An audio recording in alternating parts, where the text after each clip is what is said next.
Hello, everyone. Welcome into episode 147 of the Stomp the Bus Show. I'm your host, Mark Harris, and we've got a little bit of everything to touch on this episode. A lot of sports going on at ASU this November. So before we dive into some things, please like and subscribe, rate and review, and on your podcast platform of choice. And let's get going. So this will be a shorter episode, just because there's not a football game to review.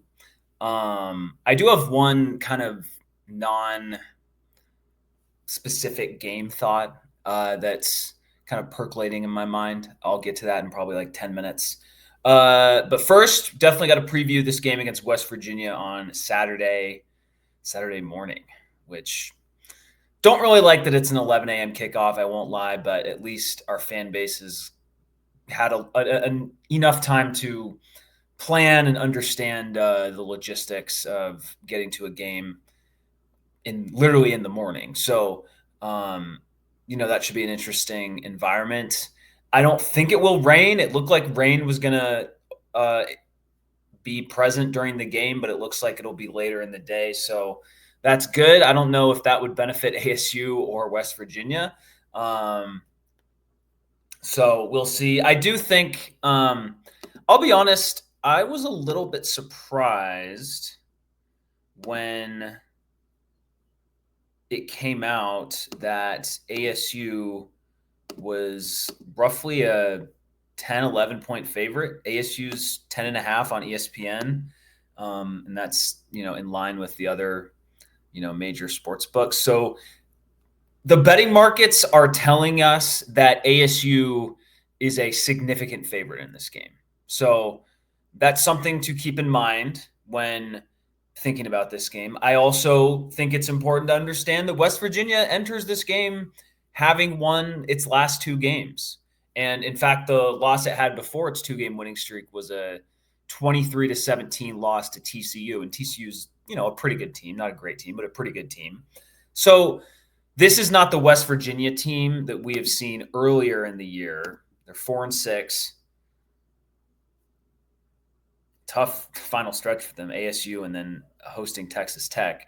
But earlier in the year, they beat Pitt, but they got killed by Kansas, killed by Utah, soundly beaten by BYU, killed by UCF, and then that TCU game I mentioned. But they beat a Houston team that we did not beat, 45-35 in Houston a few weeks ago, and then they beat Colorado 29-22.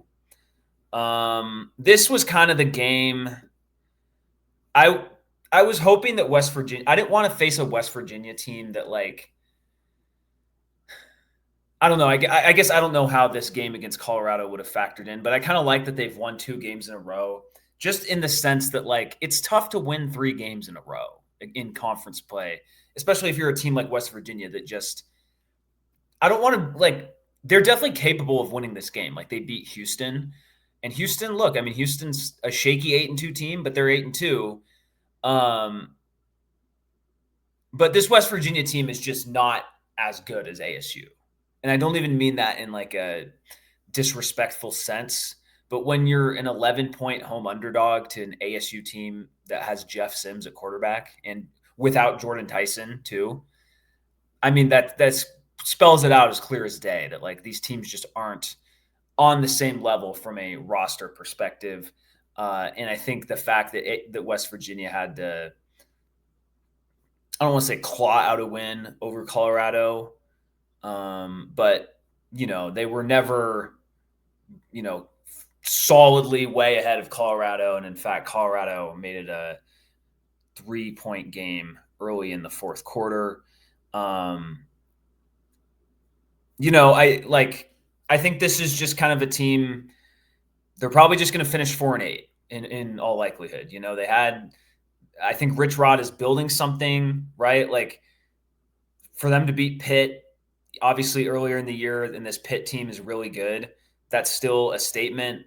And for them to go on the road and beat Houston, Houston, I don't want to be rude, but Houston clearly just wasn't fully present for that game.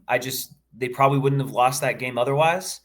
But, they play the games, and that's what happened, and West Virginia beat them. And so I think that ASU, especially coming off a bye and coming off the fact that Dillingham can point to that West Virginia game where they beat Houston and be like, "Hey, this team can beat us. Like this team is better than its 4-6 record.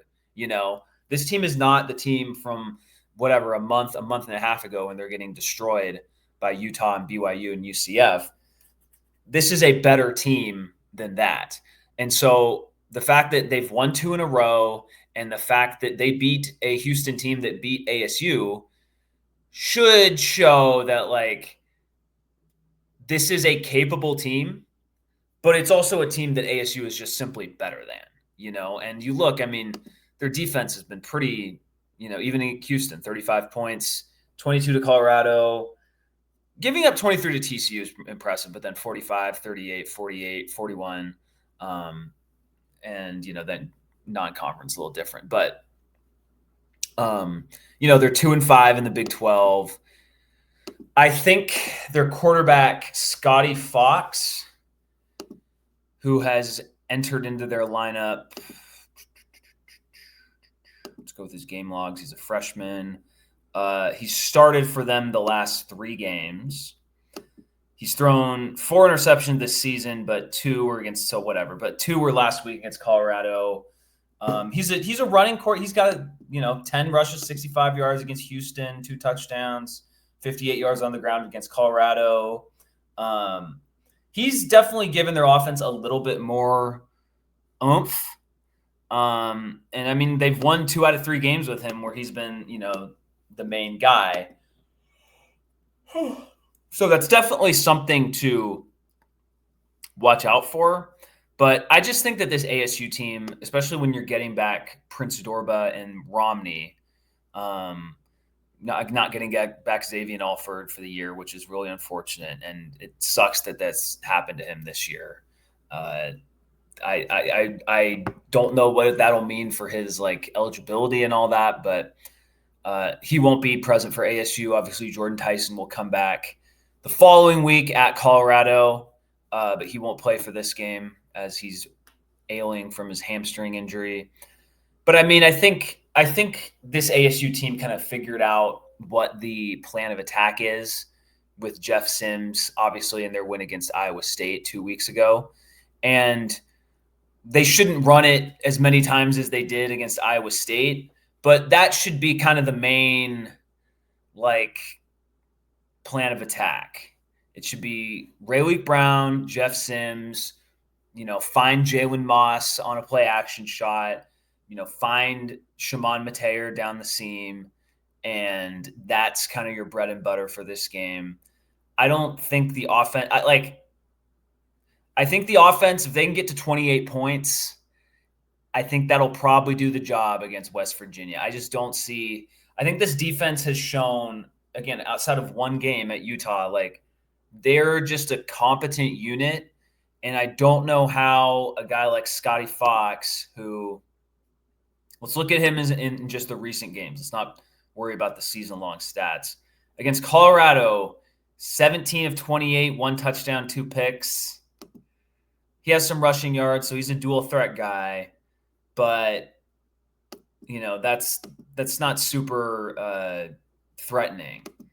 And then against Houston, obviously Scotty Fox played pretty well against Houston, but he completed barely over 50% of his passes, 13 for 22, 1 touchdown, 157 yards. It was really the run game that West Virginia got going against Houston. And I just don't envision West Virginia dominating ASU on the ground in this game. I think that's just not going to happen, especially after a week off. And Dillingham's got these guys ready to go for a morning game, having them kind of be ready to go at 7 a.m. I saw this week. So I'm not really worried about that for this ASU team. It's not like the game's kicking off at 9 a.m. local time. It's still 11 a.m. If you're a college football player and you've been practicing in the morning this whole year, 11 a.m., you should be ready to go, energized. And anticipate that being some sort of big issue for this game. I think if ASU, if they limit turnovers, and I don't think Jeff Sims is just going to have a clean game with 0 turnovers, but if they have like 1 turnover instead of 3 like they had against Iowa State, then I think this game, like, I'm just looking for ASU. If they can have like a 10-point lead at halftime and just kind of grind it out in the second half and kind of put West Virginia away, I think that like that should be able to get the job done, and I just don't see this ASU team overlooking West Virginia. So that kind of wraps up my preview of ASU versus West Virginia. I mean, they're a feisty below average team is what I would say. And before, their last 2 games, they were just a bad team. And so this game is definitely a little bit more difficult, here in November as I'm analyzing it, as opposed to earlier in the year where they just looked terrible. But I don't know. I just think that this team is not – this is a game ASU should win. I mean, there's not that much more I can say about it. And again, if you're an 11-point, 10.5-point home favorite, like – that's just going to be tough. A freshman quarterback against a defense that's good, right? Like, no one's saying this ASU defense is like the 85 Bears, but, we've seen some bad ASU defenses over the years. This is not one of them, right? Like, they've held their own in all but 1 game. So if you add that in, could be some potentially sloppy weather. Who knows? That's still kind of a game time decision there. I think the fans – I think it should be a good crowd. Like, I think the fans will be pretty invested in this game, right? Because you look, ASU still has an outside chance at going back to the Big 12 championship game. And even if that's not a priority for you as a fan, like, you still just want to win this game. You don't want to have a real embarrassing loss on your ledger this year. And so far, like, as bad as each of those 3 losses that ASU suffered felt in the moment to varying degrees, like, all of those teams are, they're all better than this West Virginia team. The worst of those 3 teams is Mississippi State, probably, but Mississippi State, they still have a chance to go to a bowl game. They'll probably I think they have 2 games left. They're probably going to have to beat Missouri with I don't know exactly, but Mississippi State is kind of just like an average college football team, and you suffered the loss there. The Houston game was pretty bad because by then, like, we saw the high capability of this ASU team when they beat Texas Tech, but then they just completely lay an egg against Houston. And then the Utah game, tough environment, rain, good team at home. Sims is at your quarterback, but he only didn't have the full week to practice. So all these things were stacked up against you. The Utah game is very explainable. So anyway, but my point is just like, if ASU were to lose this game, this would be by far worse than any of those other 3 losses. Because even like as bad as the Houston loss was recently, like they are a team that's just winning a bunch of games this year, even if they aren't like a great team. Houston's 8-2, they have a good chance of finishing the year ranked. So, not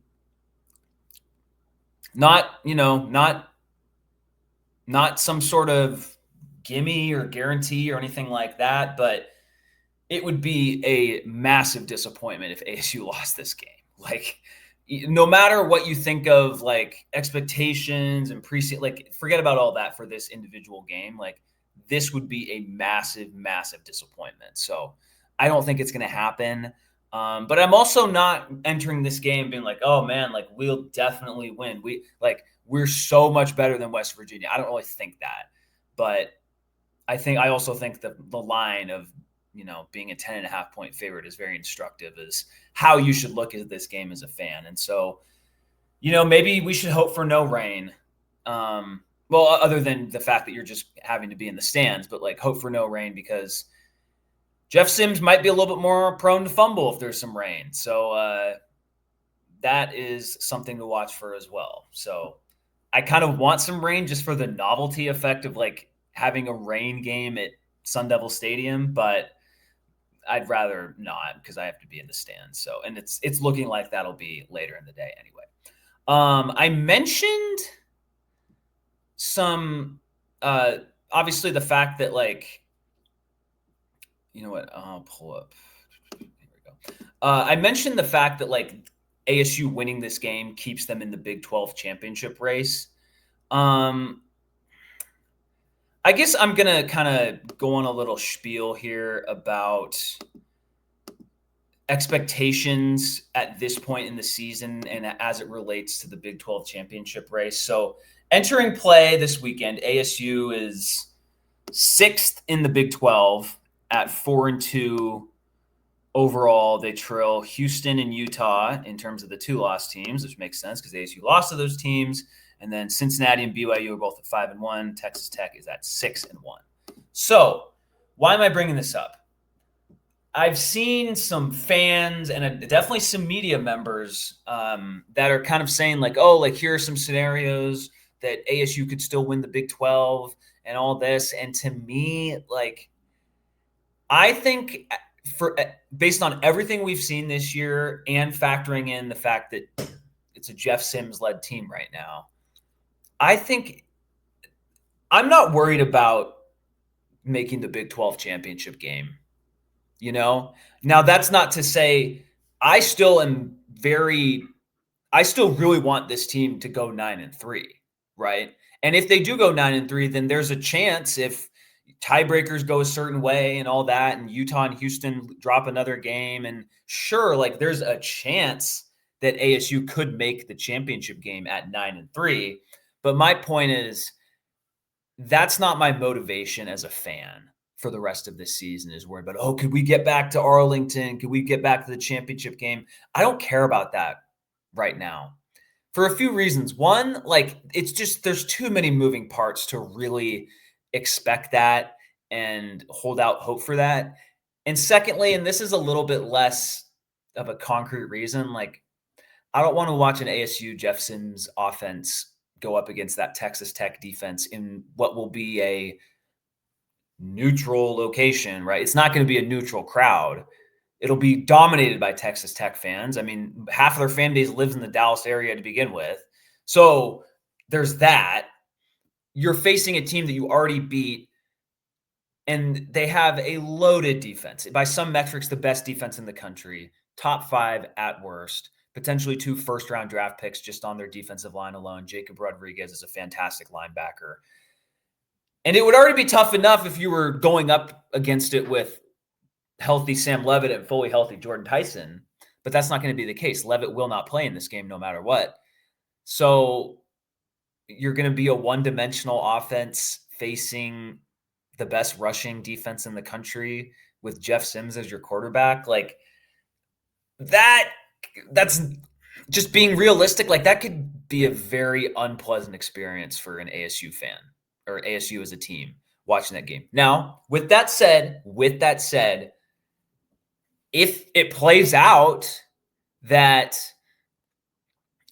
you know, the stars align and the tiebreakers go our way and ASU wins out and gets back to the championship game, I will still be happy with that because getting to the championship game is still an accomplishment to some level, right? Like going to the Big 12 and playing in the first 2 championship games they have in this new configuration of the conference, winning the first one.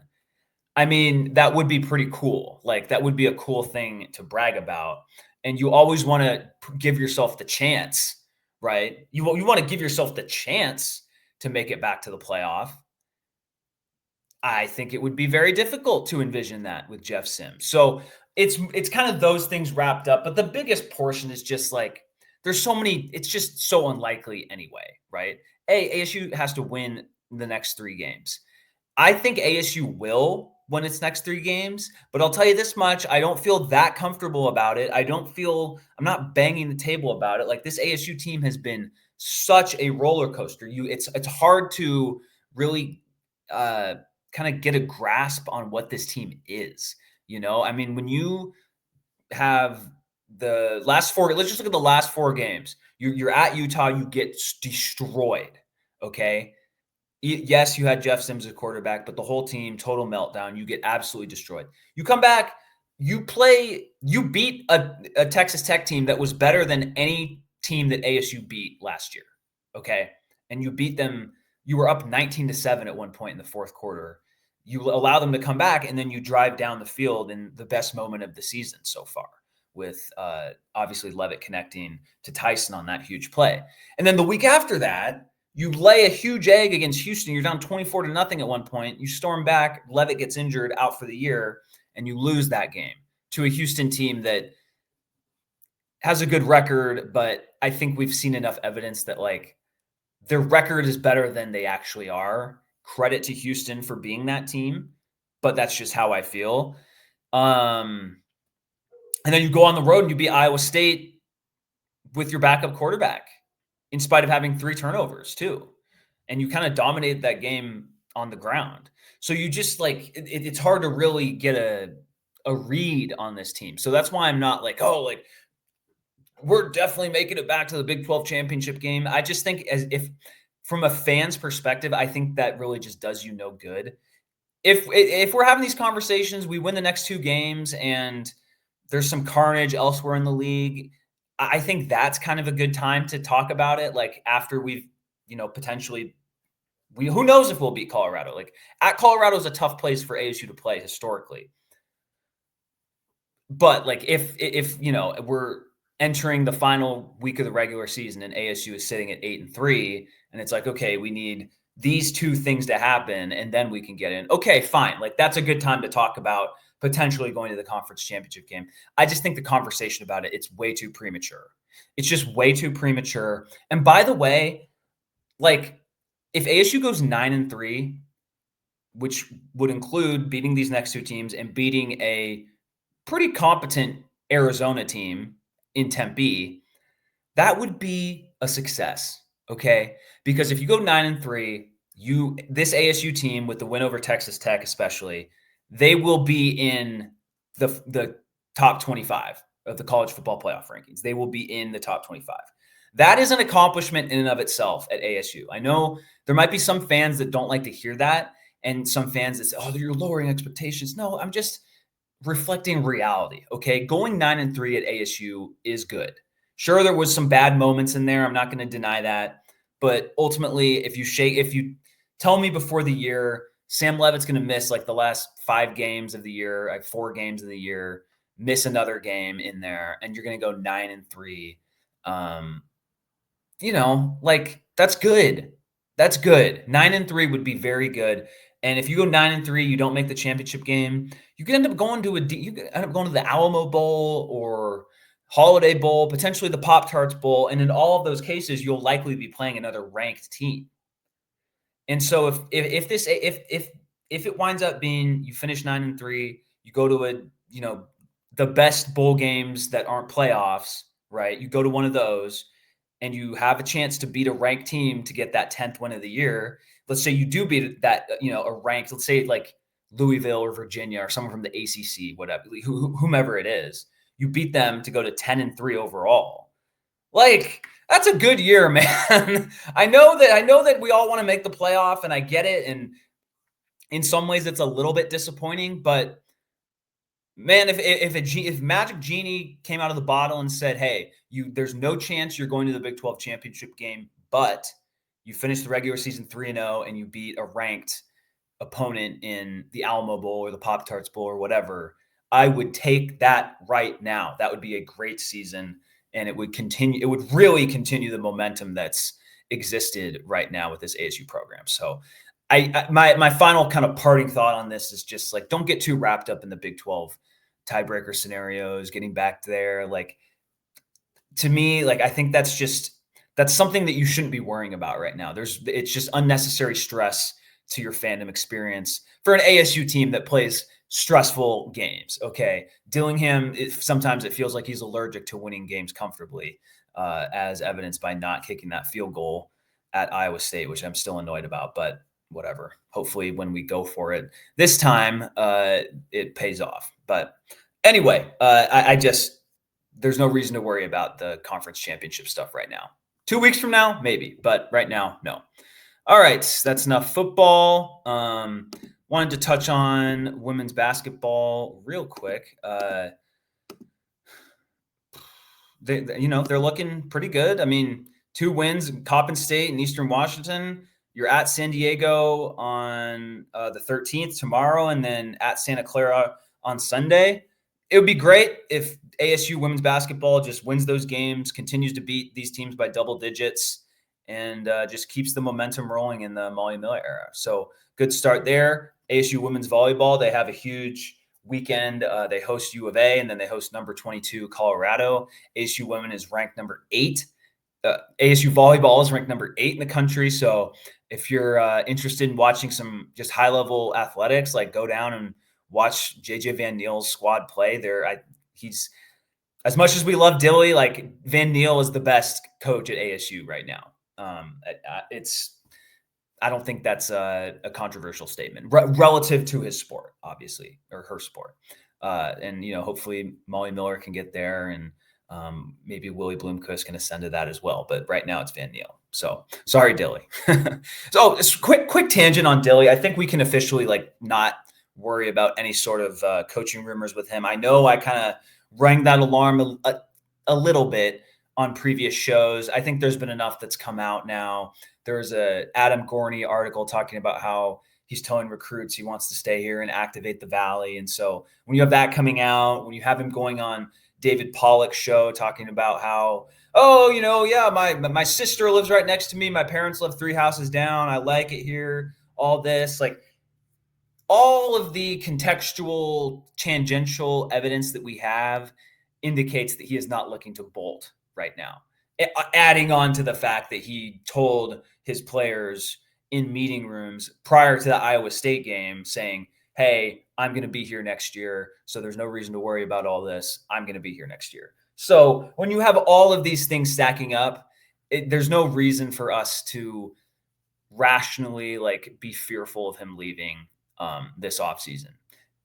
Who knows down the road? I'm not a genie. Who knows? But I'm just this offseason, I think all of that's kind of been, all those fears have been quelled. So wanted to touch on that. All right, shout out women's basketball, shout out volleyball. ASU hockey, not as positive. I mean, they're 3-6-1. They just lost and tied to Colorado College. They split on the road at Miami. The at Augustana losses are terrible.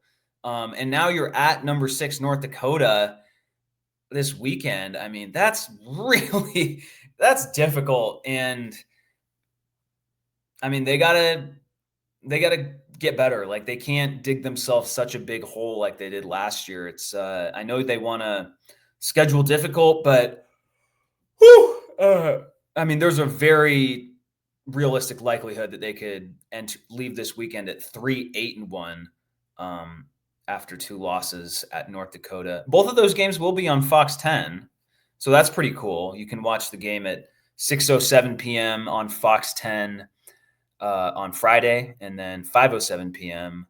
also on Fox 10 on Saturday. So we'll see if they can get it turned around. I think their schedule will get easier as conference play comes, but they need to get on the right side of 500. I mean, this is a hole that they've dug themselves, and they should be further along than this based on all of the investment and the high profile nature of the ASU hockey program. So it's not a good place to be for them. Hopefully they can turn it around. All right. Wrapping this up with men's basketball. So the Fightin' Bobby Hurleys picked up another win over a random FCS school from the southern half of Utah this weekend, beating Utah Tech. They're based out of St. George, I believe. They beat Utah Tech. Let's get that final score. 81-66 after they beat Southern Utah, 81-64. Our freshman sensation, Masamba Diop, another fantastic game, 18 points on 7 of 12 shooting. He had an excellent step back three to open the game. And he looks the part of a NBA draft lottery pick. I'm just saying that. I'm not. And by the way, I'm not. This isn't me like going on a huge limb or anything. Like this dude just looks really good, and he just looks really smooth with the ball. And it's clear that his past experience playing legitimate professional basketball in Spain is translating over to ASU right now, and he just looks like an excellent player. Mo Odom has been a fantastic addition. Shout out to all the college basketball sickos of ASU's fan base who pointed out that this guy was actually a really good portal pickup. For him to just 6 assists, 6 rebounds, 14 points, he's one of these floor generals that ASU has really missed. And so he's been a great addition. And then you add Mukeba. He's been good off the bench, just a physical presence down low. Santiago Truett, 13 points, 10 rebounds. You'll take that. And then, you get some other Marcus Adams, 8 points, Pig Johnson, 7 points after scoring 17 the game before. Andrea Grbovic, 5 points. And then Bryce Ford, the local guy, with 6 points. So both of these first 2 games against, the directional Utah schools, like they've gone the way you would hope they would go. Okay. There wasn't really any foolishness and any sort of chance that they would win. ASU just beat them soundly, but the competition level ramps up significantly on Friday night at 9 p.m. when the Sun Devils host number 19 Gonzaga. Gonzaga is fresh off a dominant 90-63 win over number 23 Creighton. They also have a win over Oklahoma in their back pocket. So this Gonzaga team looks really good. Graham Ike is a force down low as he was before. And look, I'm praising ASU for its comfortable wins over, subpar competition. Well, Gonzaga beat Texas Southern 98-43. So it's clear that this Gonzaga team is a real challenge for ASU, as we all would have expected entering the year. But I'll be honest, I'm not looking at this game like, oh, ASU needs to win. Like, if they win this game, that would be, fantastic, right? Like, then you're really setting yourself up for a good season if you take down this Gonzaga team that has looked like a buzzsaw so far. I'm not worried about that. I'm more worried. One, I want to see how Jop plays against better competition.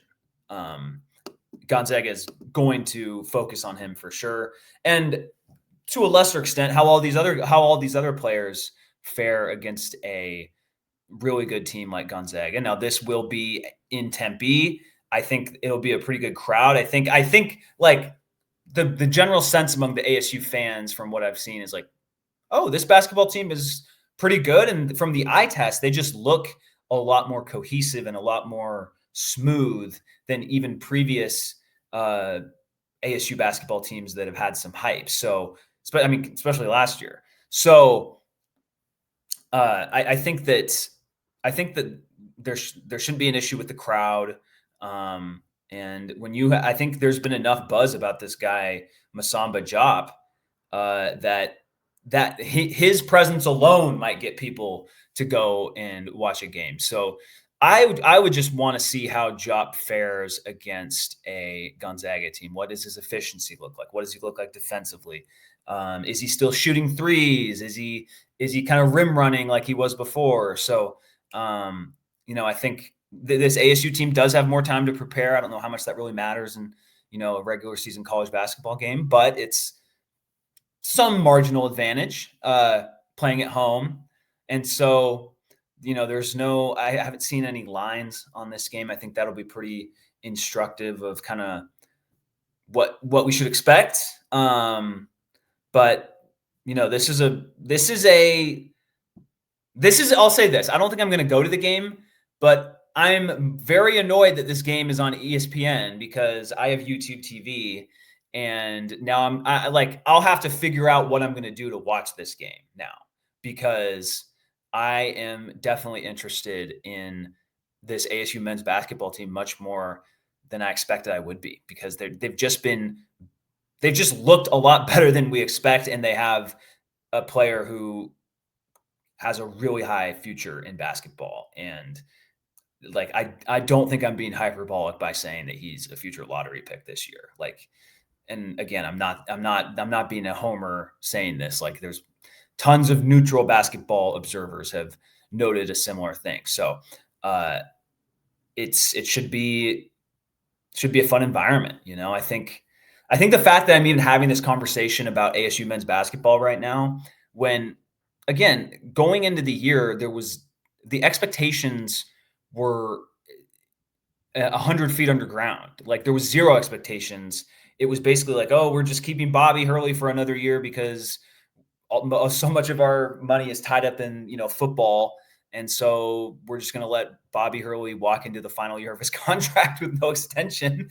And everyone's just like, okay, like, let's just see what product gets thrown on the floor. And there's actually some hope now. And honestly, I'm not going to change my mind too much, even if ASU loses this game. I think they've shown enough in these first two games to indicate some level of hope moving forward. So it should be, I think if you go to this game, you're not automatically expecting a Gonzaga blowout win. They may win in blowout fashion, but you're not going in with no hope. There's at least some level of like, oh, okay, like, this is interesting. Like, this Jop guy's pretty good. Our new point guard is clearly sees the floor well. And so I'm excited to see how that translates against a really good team in Gonzaga. All right. Thank you for watching. Thank you for listening. Please like and subscribe on YouTube, rate and review on your podcast platform of choice. Make sure to set those alarm clocks early on Saturday morning so you can be ready to go for the 11 a.m. kickoff when ASU hosts West Virginia. And as always, go Sun Devils, baby.